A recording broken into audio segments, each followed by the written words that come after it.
As obras do gimnasio da piscina estarán rematadas a principios de novembro, en Boiro. Xa se realizaron algunhas das actuacións máis complicadas, como é a colocación da estrutura de madeira que conforma o teito do gimnasio. O Concello de Boiro, xunto coa empresa adxudicataria da obra, está a realizar un importante esforzo para reducir os prazos de execución da obra do gimnasio da piscina municipal. O alcalde, José Ramón Romero, o concelleiro de Urbanismo e Obras, Luís Ruiz, e o arquitecto municipal Emilio Piña visitaron esta mañá as instalacións deportivas para coñecer cal é o estado das obras e o traballo que están a realizar. Nestes días colocouse a estrutura de madeira que conforma o teito do gimnasio e que está feita de madeira laminada realizada a base de abeto finlandés.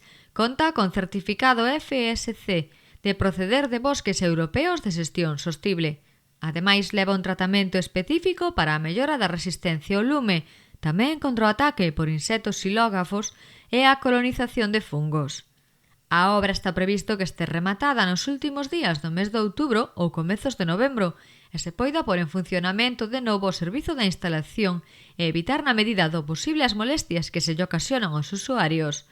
A superficie do novo gimnasio vai duplicar o tamaño do anterior, cun deseño que mestura a funcionalidade e o respeto ao medio ambiente con a imaxe actual para a práctica deportiva.